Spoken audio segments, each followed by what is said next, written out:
आपको ये जो एक नया टॉपिक बताने जा रहा हूं बच्चों, एक कॉम्प्लेक्स नंबर और एक है आपका मैट्राइसिस। ये दोनों बहुत ज्यादा इंपॉर्टेंट है, बिकॉज आपके किसी न किसी सेमेस्टर में मैट्राइसिस हो गया, आइगन वैल्यू आइगन वेक्टर्स हो गया, कहीं न कहीं मैट्रिक्स का कॉन्सेप्ट यूज होता ही है।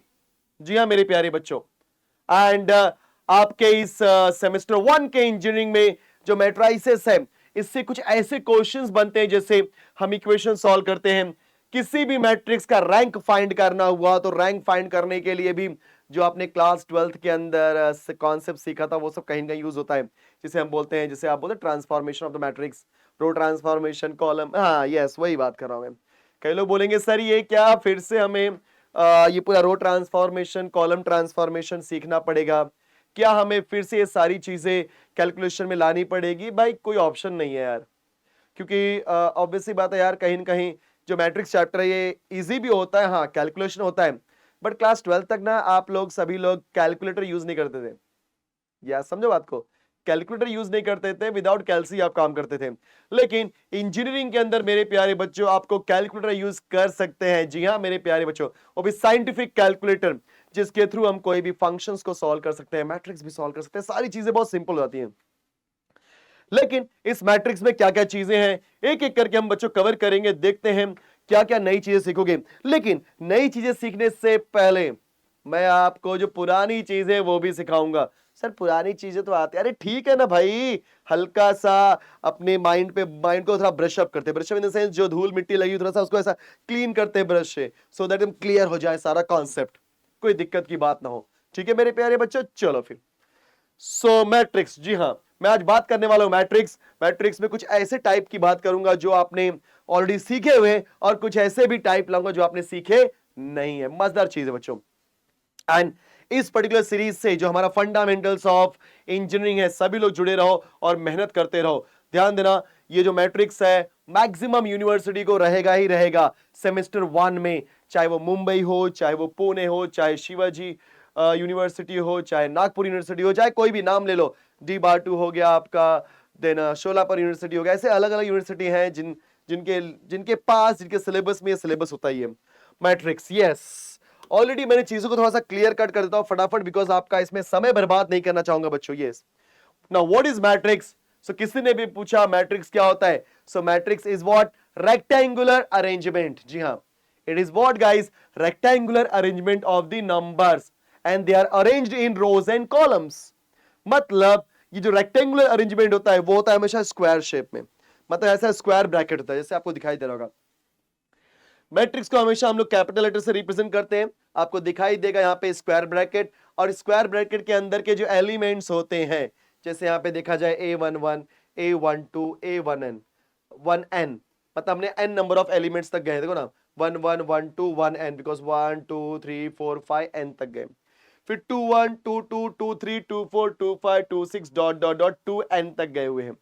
फिर AM1, मैंने 2 बोल दिया गलती से, हाँ वही, यहाँ पे A है बट उसकी पोजीशन को 2 से बोल रहा हूँ, M1 M2 M3 M4 dot dot dot dot Mn, ये बेसिक डेफिनेशन है।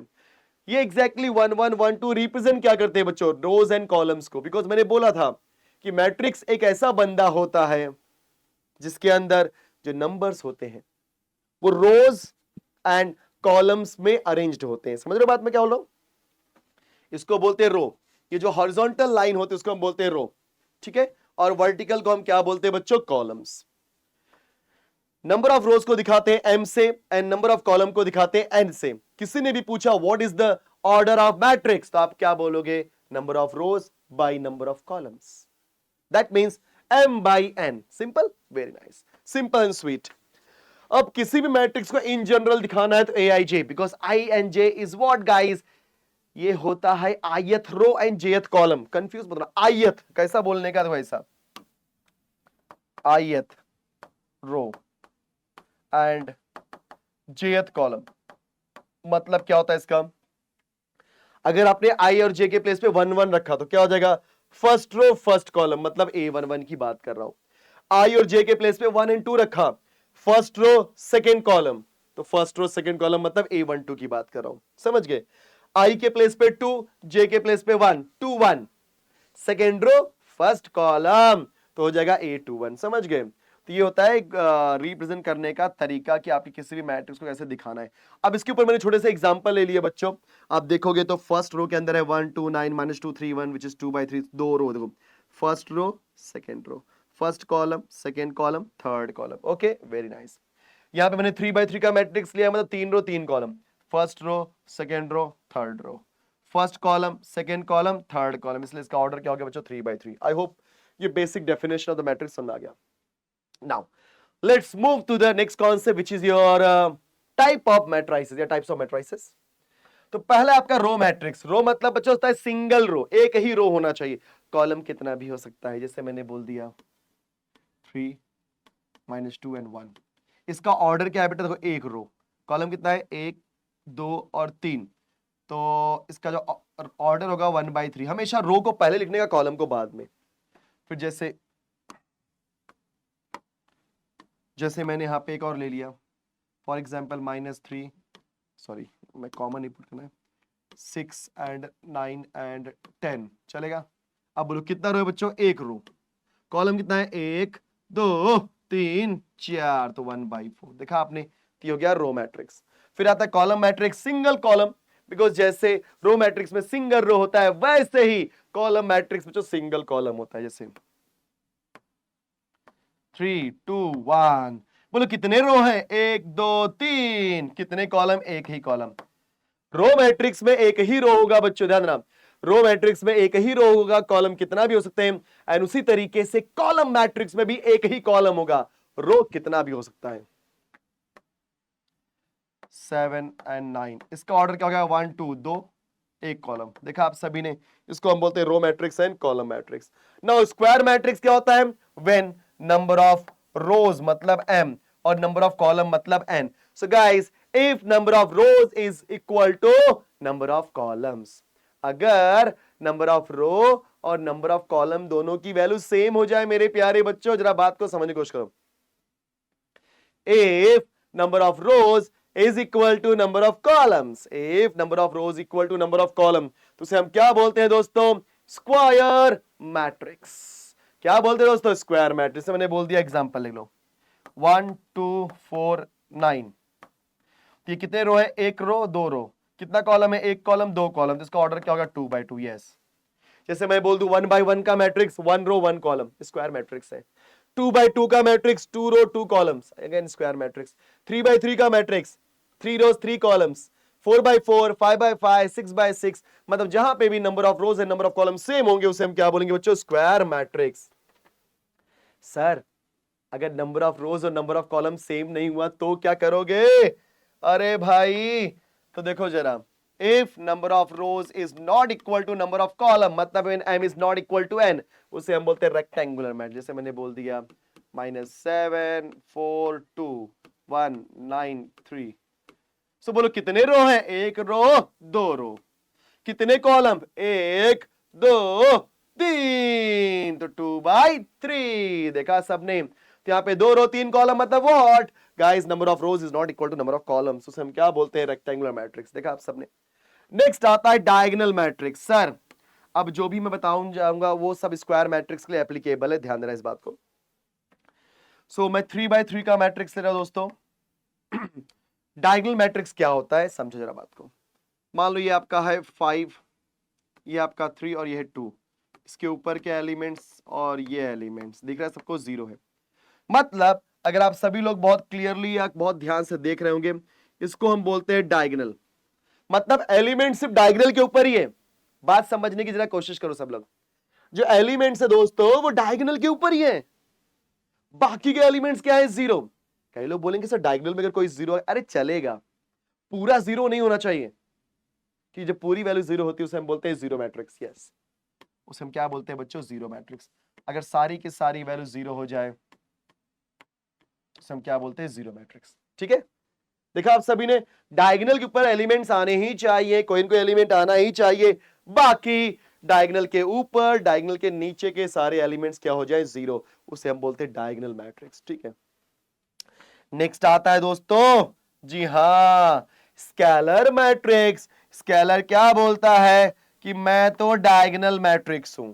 स्केलर क्या बोलता है दोस्तों, मैं तो डायगोनल मैट्रिक्स हूं। मतलब डायगोनल के ऊपर एलिमेंट होगा, लेकिन मेरे में थोड़ा सा चेंज है, प्लान में हल्का सा चेंज है, समझा ना, बाबूराव का स्टाइल ऐसा कुछ। तो चेंज क्या है कि जो भी एलिमेंट रहेगा सेम होगा, मतलब समझ रहा, अगर 3 है सो 3 3 3 डायगोनल पे ही एलिमेंट रहेगा। सर इसका मतलब क्या बाकी एलिमेंट जीरो होंगे? एकदम बराबर बोला बेटा तूने, एकदम बराबर बोला, समझा तेरे को? यस, डायगोनल पे ही एलिमेंट है लेकिन सेम होंगे। कैसे याद रखने का? S for scalar, S for same, S for scalar, S for same. Clear? Yes. जैसे मैंने यहां पे ले लिया -9 0 0 -9, देखा आप सभी ने डायगोनल के ऊपर के एलिमेंट्स यहां पे क्या है? सेम। तो इसे हम क्या बोल देंगे दोस्तों? Scalar matrix. नेक्स्ट वन होता है आइडेंटिटी मैट्रिक्स, जिसको हम दूसरे शब्दों में यूनिट मैट्रिक्स भी बोलते हैं बच्चों। क्या बोलते हैं दोस्तों? Unit matrix. Sir unit matrix क्या होता है? जिसके डायगोनल पे सिर्फ और सिर्फ 1 होगा। नॉर्मली मैट्रिसेस में अगर 1 को रिप्रेजेंट करना है तो उसको दिखाते हैं आइडेंटिटी मैट्रिक्स, जिसको दिखाते हैं आई से। तो I is equal to yes 1 0 0 1 0 0 0 1, या अगर 2 by 2 का मैट्रिक्स है तो 1 0 0 1, 4 by 4 का समझ गया ना, 1 0 0, वैसा 4 by 4 है वैसा, सिर्फ डायगोनल के ऊपर ही एलिमेंट रहेगा, सिर्फ 1 रहेगा, उसे हम क्या बोलते हैं दोस्तों? Identity matrix. जीरो मैट्रिक्स हो गया। अब बारी आती है अपर ट्रायंगुलर। ध्यान देना, मजेदार चीज है, बिकॉज बहुत सारे बच्चे कंफ्यूज रहते हैं। ये सब बहुत इंपॉर्टेंट चीज है बच्चों, क्योंकि क्या होता है ना, आगे मैं आपको ऐसे ऐसे चीजें सिखाऊंगा, जैसे रो इक्लॉन फॉर्म, यस, रैंक निकालने के रो इक्लॉन फॉर्म यूज करूंगा, तो वहां पे कहीं कहीं ये सब चीजें आएंगी आपको, इसलिए आप थोड़ा फोकस्ड रहो। अपर ट्रायंगुलर मतलब क्या होता है? डायगोनल को पकड़ लो, कोई भी नंबर रख दो, 3 1 9 रख दिया, 4 2 0, चलेगा? चलेगा। बच्चों जरा ध्यान देना, नीचे के ये 3 एलिमेंट दिख रहे हैं क्या सबको? ये और जो मैंने ग्रीन से लिखा है, देखो डायगोनल को लेकर के नंबर्स का ट्रायंगल ऊपर बन रहा है, ऐसा ऊपर की तरफ, बट नीचे के ये तीनों एलिमेंट जीरो हैं। बात समझो, अपर ट्रायंगुलर मैट्रिक्स ना कई लोग बहुत अलग अलग तरीके से डेफिनेशन बताते हैं, मैं क्या बताना चाहता हूं कि ऊपर तो नंबर्स रहेंगे, लेकिन सबसे मोस्ट इंपॉर्टेंट पॉइंट इधर है कि ये 3 एलिमेंट जीरो होना कंपलसरी है। किसमें? अपर ट्रायंगुलर मैट्रिक्स में। अगर ये 3 जीरो, अगर ये 3 डायगोनल के नीचे के तीनों एलिमेंट जीरो हो गए तो समझ जाना बच्चों क्या रहेगा आपका अपर ट्रायंगुलर मैट्रिक्स, लेकिन ऊपर नंबर होने चाहिए, राइट ना। सिमिलरली बच्चों लोअर ट्रायंगुलर आ जाओ। लोअर ट्रायंगुलर क्या बोलता है समझते हैं, जैसे मैंने बोल दिया 4 3 2, चलेगा? यस। 1 -2 1 -1, चलो ठीक है, बाकी ये 3 एलिमेंट जीरो कर दिया। अब देखो, सो लोअर ट्रायंगल में डायगोनल को लेकर के नंबर्स का ट्रायंगल नीचे बनेगा, बट ये 3 है जीरो, देखा? सो याद रखना बच्चों, अपर ट्रायंगुलर में डायगोनल के तीनों एलिमेंट, डायगोनल के नीचे के तीनों एलिमेंट क्या होने चाहिए? जीरो। और लोअर ट्रायंगुलर में बच्चों डायगोनल के ऊपर के तीनों एलिमेंट क्या होने चाहिए? जीरो। अगर ऐसा हो रहा है तो ही हम उसे अपर एंड लोअर बोलते हैं, अदरवाइज नहीं। आई होप सभी को यहां तक समझ में आ रहा होगा बच्चों। यस, बहुत बढ़िया चल रहा है, आप एकदम बहुत ध्यान से और समझ के देखो इसको, ठीक है? एंड सिंगुलर मैट्रिक्स, सिंगुलर, अच्छा ठीक है, ओके। तो बच्चों सिंगुलर मैट्रिक्स क्या होता है? मतलब अगर आपने किसी भी मैट्रिक्स का निकाला determinant, if determinant of that matrix is equal to zero, तो उसे हम बोलते हैं singular. And if determinant of matrix is not equal to zero, उसे हम बोलते हैं नॉन सिंगुलर मैट्रिक्स। समझो बात को, अगर डिटर्मिनेंट जीरो हो गया उसे हम बोलते हैं सिंगुलर, और नॉट इक्वल टू जीरो तो उसे हम क्या बोलते हैं? जो नॉन सिंगुलर। अच्छा एक बात और, किसी भी मैट्रिक्स से जब आप इनवर्स निकालने जाते हो, क्या निकालते हो दोस्तों? Inverse. So make sure that कि वो मैट्रिक्स आपका नॉन सिंगुलर होना चाहिए, क्या रखना? When we can say that our matrix is invertible matrix, मतलब हमारे मैट्रिक्स का इनवर्स कब निकल सकता है, हम कब बोल सकते हैं? जब हमारा मैट्रिक्स हुआ नॉन सिंगुलर मैट्रिक्स। समझ गए? कई लोग बोलेंगे सर ऐसा क्यों आप बोल रहे हो, ऐसा ऐसे कैसे समझा आपको? तो बच्चों हमको पता है ना कि ए इनवर्स का फॉर्मूला, बच्चों ध्यान देना, सभी लोग जानते हैं ए इनवर्स का फॉर्मूला क्या होता है? सर बचपन में सीखा था, adjoint of A divide by determinant of A. सोचो अगर डिटर्मिनेंट ऑफ ए की वैल्यू जीरो हो गई और एनीथिंग अपॉन जीरो क्या होता है? Not defined. बच्चों एनीथिंग अपॉन जीरो क्या होता है? Not defined. अगर एनीथिंग अपॉन जीरो, देखो भाई, anything upon zero not defined होता है, सो ए इनवर्स मेरा क्या मिला? Not defined. तो ए इनवर्स नॉट डिफाइंड का मतलब ये होता है कि A inverse does not exist. Yes, तो ये कब हुआ? जब डिटर्मिनेंट ऑफ ए जीरो हुआ। तो डिटर्मिनेंट ऑफ ए 0 रहेगा तो इनवर्स नहीं निकलेगा। तो इनवर्स निकालने के लिए क्या होना चाहिए बच्चों? Determinant of A is not equal to 0। Wow, आ जाओ भाई, ट्रांसपोज ऑफ द मैट्रिक्स क्या होता है सर? सो ट्रांसपोज का मतलब होता है किसी भी मैट्रिक्स के रो को बना दो कॉलम या कॉलम को बना दो रो। जैसे एग्जांपल, अगर 2/3 ऑर्डर का मैट्रिक्स है तो ट्रांसपोज करोगे तो क्या बन जाएगा? 3/2, उल्टा ऐसा बनता है। जैसे एग्जांपल लेता हूं मैं तुमको, मान लो ए तुम्हारा है 2 3 9 -1 4 6, चलेगा बच्चों? इसका ऑर्डर क्या है बोलो? 2/3, बिकॉज इसके अंदर 2 रो और 3 कॉलम है। जब तुम निकालोगे ए ट्रांसपोज या ए डैश, ठीक है ना, ए ट्रांसपोज या ए डैश, जैसे भी आप समझो, ऐसा हमेशा क्या करने का बच्चों? ये पहला रो है 2 3 9, उसको बना दो पहला कॉलम 2 3 9 -1 4 6 -1 4 एंड 6। वाह, देखा आप सभी ने? So 2 3 9 -1 4 and 6. So this is my transpose of the matrix. Simple? Yes. आ गया ट्रांसपोज। अब देखो symmetric matrix. So if A is equal to A transpose, कोई भी मैट्रिक्स और अगर उसका ट्रांसपोज सेम हो जाए, मजेदार चीज है, मजेदार चीज है, बिकॉज आगे मैं आपको हर्मिशियन, स्क्यू हर्मिशियन भी बताऊंगा, उसके लिए जाना बहुत जरूरी है। So कोई भी मैट्रिक्स, ध्यान देना, कोई भी मैट्रिक्स और अगर उसका ट्रांसपोज सेम हो जाए उसे हम बोलते हैं सिमेट्रिक मैट्रिक्स। जैसे मैंने एग्जांपल लेता हूं, ए मैट्रिक्स है। पूछो एक बात और, किसी भी सिमेट्रिक मैट्रिक्स को पहचानने का तरीका क्या होता है? डायगोनल पे कोई भी एलिमेंट होगा, जैसे मैंने लिख दिया 1 -3 एंड 7, चलेगा? फिर इधर का एलिमेंट, इधर, ये सब एलिमेंट्स होते हैं ना बच्चा, उनको ध्यान देना है। अगर यहाँ पे लिखा मैंने -4 तो इधर भी आना चाहिए -4, नंबर भी सेम, साइन भी सेम। अगर यहाँ लिखा मैंने 8 तो इधर भी आना चाहिए 8। अगर यहाँ लिखा 6 तो इधर भी आना चाहिए 6। देखा आप सबने? अब इसका ट्रांसपोज निकालो, देखो जरा बताता हूं मैं, तो ट्रांसपोज निकाल के दिखाओ ना भाई। ये पहला रो क्या है बच्चों? 1 -4 8, 1 -4 8 बना दिया पहला कॉलम। सेकेंड रो यहाँ पे कौन है बोलो? -4 -3 6, सो -4 -3 और 6 को बना दिया सेकेंड कॉलम। थर्ड रो कौन है दोस्तों? 8 6 7, तो 8 6 7। देखो अब दोनों को कंपेयर करो जरा। So 1 -4 8, 1 -4 8, -4 3 6, -3 6, -4 -3 6, 8 6 7. Oh, so here a, एक मिनट, हाँ, तो यहां पर A इज इक्वल टू हो रहा है बच्चों A ट्रांसपोज। तो जैसे ही आपका A और A ट्रांसपोज हो गया इक्वल, तो समझ जा रहा है ये कौन सा मैट्रिक्स है? Symmetric matrix. एंड तो फिर से बता रहा हूं, डायगोनल पे कोई भी एलिमेंट होगा, लेकिन ये एलिमेंट सेम होने चाहिए, इनका साइन भी सेम होना चाहिए और वैल्यू भी सेम होना चाहिए बच्चों। लेकिन स्क्यू सिमेट्रिक क्या बोलता है ना? A is equal to -A dash, that's it, A transpose. और इसको पहचानने का तरीका क्या है कि आपका जो मैट्रिक्स होगा उसके डायगोनल पे 0 होगा, जैसे 0 0 0, और यहाँ पे जैसे आपने 4 लिखा तो यहाँ पे -4, सिर्फ नंबर सेम होगा बच्चों, सिर्फ नंबर सेम होगा, साइन नहीं। एक प्लस और एक रहेगा माइनस।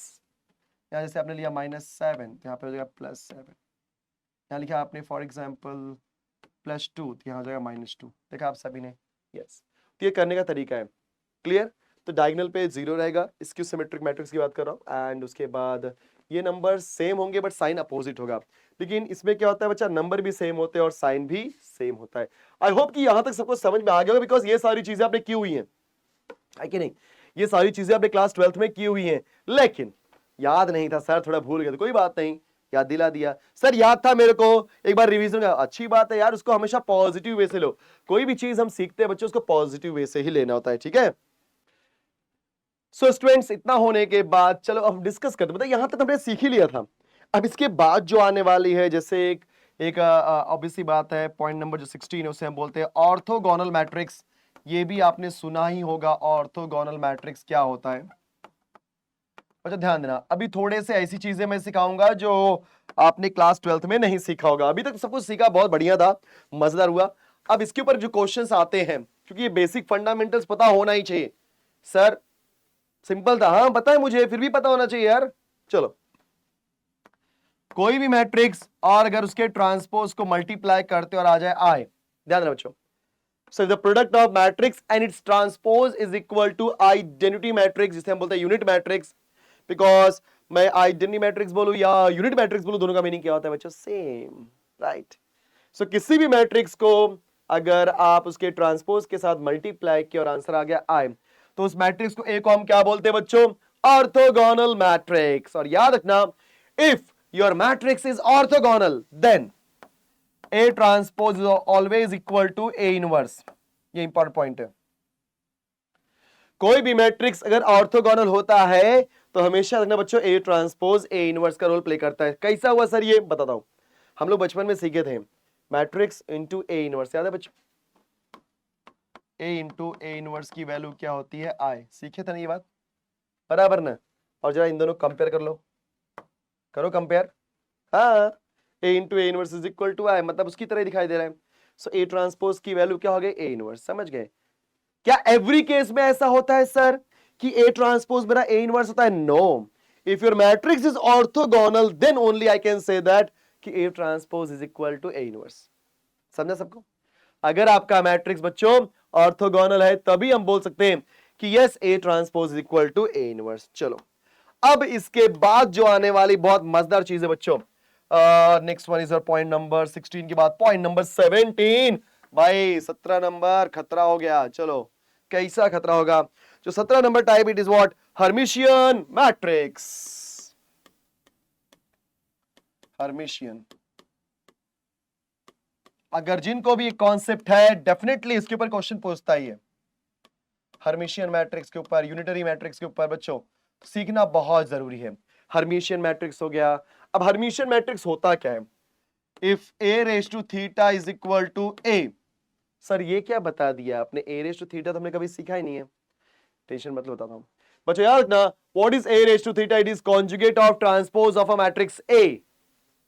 ये क्या बोल दिया सर? लिख के देता हूं, लिख के देता हूं बच्चों। ए रेज टू थीटा यहां पे क्या होता है? Conjugate of transpose of matrix A. वाह, बहुत इंपॉर्टेंट चीज है, देख लो। सो ए ट्रांसपोज बोलू या इसको मैं ए स्टार बोलू, कहीं कहीं पे लोग स्टार भी बोलते हैं तो घबराना मत। मैं ए स्टार बोलू या A transpose A raise to theta बोलू, दोनों का मीनिंग सेम होता है। एंड याद रखना बच्चों, ये जो आपका ए रेस टू थीटा होता है it is always equal to A bar का ट्रांसपोज या तो ए ट्रांसपोज का बार। मतलब बार निकाल करके ट्रांसपोज करो या ट्रांसपोज करके बार निकालो, तो बार का मतलब क्या होता है बच्चों? कॉन्जुगेट। प्लीज समझो बात को। याद है आप कॉम्प्लेक्स नंबर में अगर ये z है, z क्या था बच्चों? a plus B i. तो बताओ जरा z बार क्या था? a minus B i. याद है बार? याद है बार बार? हाँ, यस। तो यहाँ पे z बार क्या हो गया बच्चों? a minus B i. Exactly what we are doing over here guys. यहाँ पे हम लोग जो इमेजिनरी पार्ट है उसके साइन को बदल रहे हैं।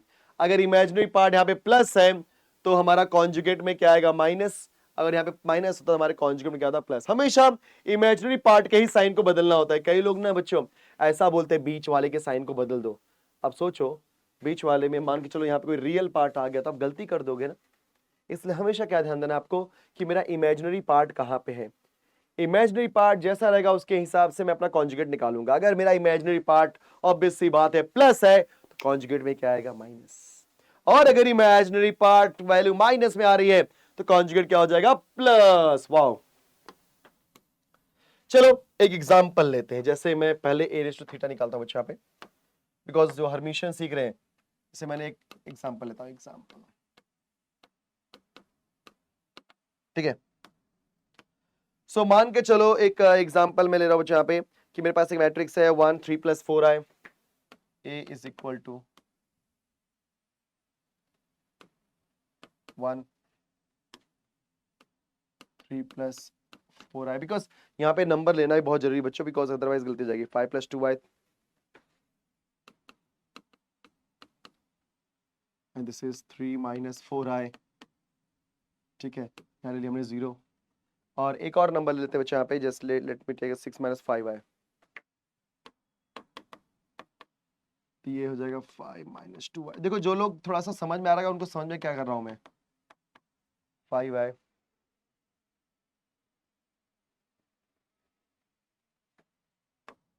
चलो एक मैंने एग्जांपल ले लिया। बिकॉज क्या होता है बच्चों, ध्यान देना, आप जब कभी बोलते हो कि हाँ this matrix is Hermitian matrix, जैसे जब आपने देखा सिमेट्रिक या स्क्यू सिमेट्रिक, तो आप रैंडमली कोई भी मैट्रिक्स नहीं लिख सकते। अगर आपने कोई भी मैट्रिक्स लिख दिया तो हो सकता है वो आपका सिमेट्रिक या स्क्यू सिमेट्रिक ना है।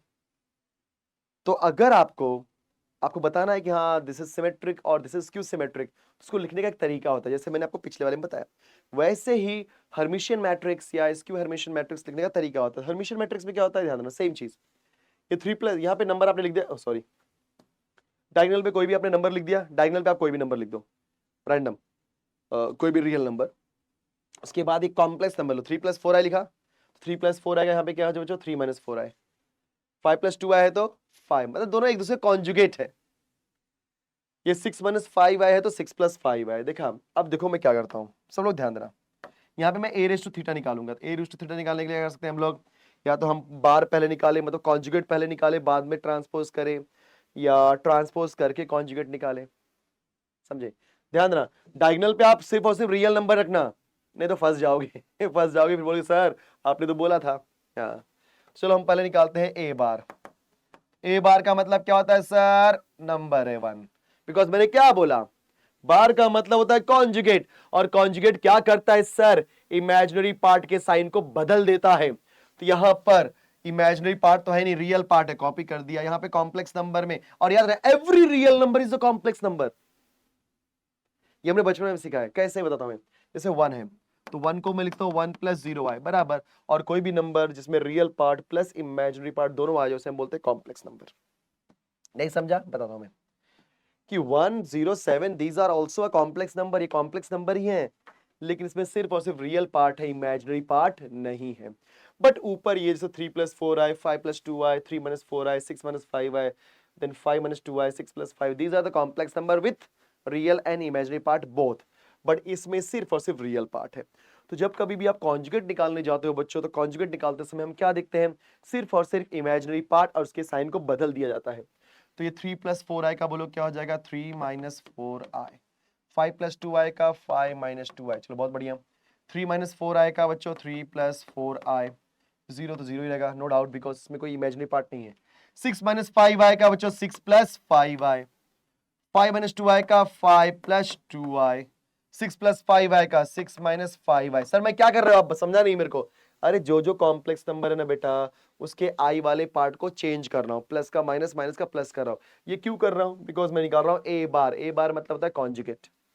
6+5i तो उसको चेंज किया, -5 और 7 कॉपी कर दिया, चलो हो गया। अब हम क्या निकालेंगे, ए बार का ट्रांसपोज डैश, जिसको हम दिखाते हैं बच्चों a रेज़ टू थीटा से। चलो पहले रो को बना दो, पहला कॉलम, पहला रो कौन है 1, फिर 3 - 4i, फिर 5 - 2i, वाह। सेकेंड रो को बना दो, सेकेंड कॉलम 3+4i, फिर 0, फिर 6+5i।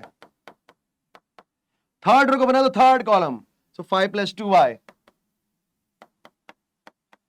6 - 5i, 7।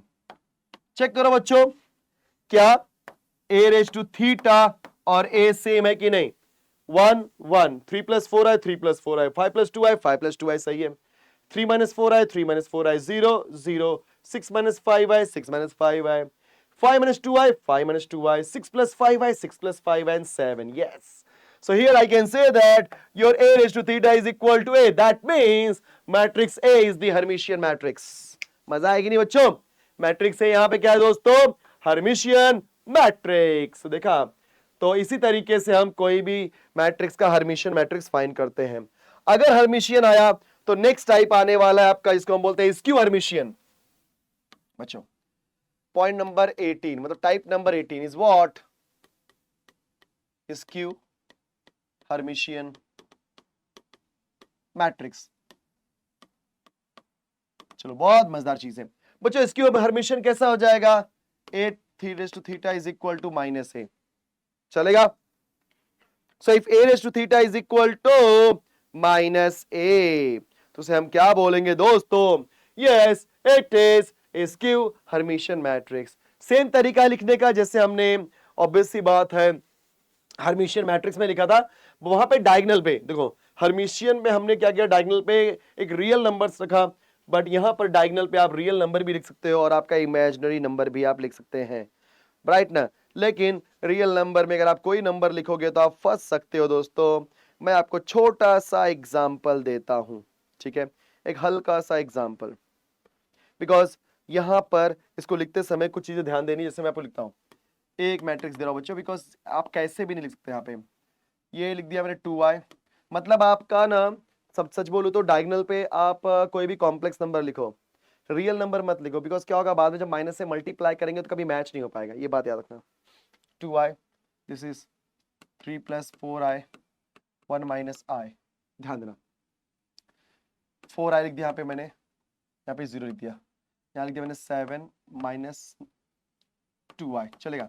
अब देखो बच्चों कैसे लिखने का प्लीज, बिकॉज मैंने बोला था हर्मिशियन में क्या होता है बच्चों, समझ लो बात को। हर्मिशियन में क्या होता है, ये दोनों एक दूसरे के कॉन्जुगेट होते हैं, ये दोनों एक दूसरे कॉन्जुगेट हैं, ये दोनों भी एक दूसरे कॉन्जुगेट है, और डायगोनल पे आपके जो नॉर्मल रियल नंबर्स है वो है। लेकिन ये जो स्क्यू हर्मिशियन है, स्क्यू हर्मिशियन लिखते समय बहुत सारी चीजें ध्यान देनी होती है। क्या बताता हूँ कैसे। आप ना ये 3 + 4i है ना, इसमें माइनस से मल्टीप्लाई कर दो तो क्या हो जाएगा, -3 - 4i,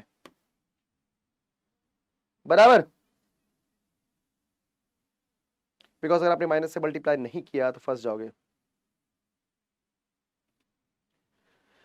गाइस इसके अंदर थोड़ा सा एक बेसिक फंडामेंटल चेंज है, इसमें बताना चाहता हूं, जैसे जैसे इसमें क्या ध्यान देना है, बिकॉज मैंने ये तो नंबर लिख दिया, बिकॉज इसमें ध्यान देना डायगोनल पे आप कोई भी आप कॉम्प्लेक्स नंबर लिखो, कोई दिक्कत बात नहीं, मतलब ये आपने जो इमेजिनरी नंबर्स, जो भी कॉम्प्लेक्स नंबर का जो इमेजिनरी पार्ट था आपने लिख दिया। उसके बाद ये देखो देखो आपको ना मैं एक चीज बताना चाहता हूँ कि जो भी क्वेश्चन देगा उसके अंदर ऑलरेडी मैट्रिक्स दिया रहेगा, तो आपको अलग से सोचने की कोई जरूरत नहीं है, फिर भी कैसे बनाना है मैं वो सिखा रहा हूँ। तो आपने कॉम्प्लेक्स नंबर को 3 + 4i, इसमें आपको क्या करना जानते हो, इमेजिनरी पार्ट को एज इट इज रखना है और जो रियल पार्ट है उसके साइन को बदलना है। हर्मिशियन में क्या होता था बच्चों, आप इमेजिनरी पार्ट के साइन को बदल करके लिखते थे, तब हमारा बनता था मैट्रिक्स। यहाँ पे क्या हो जाएगा, -3 + 4i, ये 1 - i है, तो रियल पार्ट को चेंज करो, -1 - i, मतलब इमेजिनरी पार्ट को बदलना नहीं है दोस्तों। 7 - 2i है तो -7 - 2i, देखा आप सभी ने, देखा। मैं फिर से रिपीट कर रहा हूं, आपने इमेजिनरी पार्ट ही लिखना है किसके ऊपर, आपके रियल डायगोनल के ऊपर। यहां पे जो भी मैट्रिक, जो भी एलिमेंट आएंगे, जो भी कॉम्प्लेक्स नंबर आएगा, उसके रियल पार्ट के साइन को बदल करके आपको उसके अपोजिट में लिखना है। देखा आप सभी ने, बिकॉज माइनस वाला ना इसके लिए ऐसा हो रहा है, बट इमेजिनरी पार्ट को एज इट इज रखना है।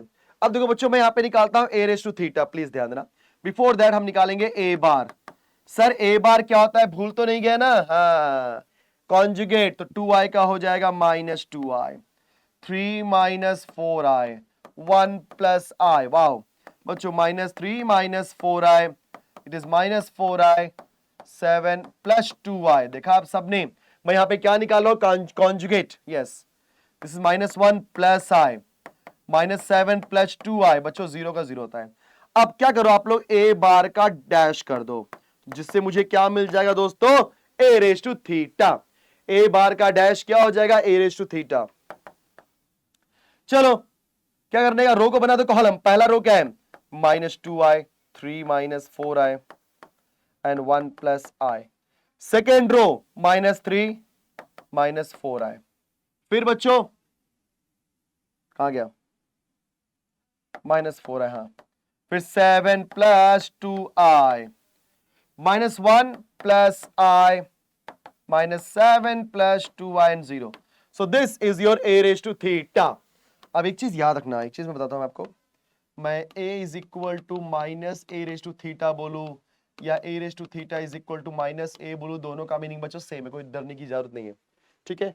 तो मेरे पास a दिया है ना, मैं यहाँ पे -a⁻θ निकाल लेता हूं, माइनस का मल्टीप्लाई करके। चलो माइनस का मल्टीप्लाई करो, माइनस का मल्टीप्लाई किया 2i, देखो सब ध्यान से, माइनस का मल्टीप्लाई किया तो 2i, यहाँ पे किया तो बोलो क्या हो जाएगा, 3 + 4i, इधर किया तो बच्चों -1 का हो जाएगा +1 + i का हो जाएगा -i, 3 - 4i का बोलो -3 + 4i, -4i का हो जाएगा प्लस। बच्चों हम लोग क्या कर रहे हैं, माइनस का मल्टीप्लाई कर रहे हैं, -7 + 2i में आपने माइनस का मल्टीप्लाई किया तो +7 - 2i,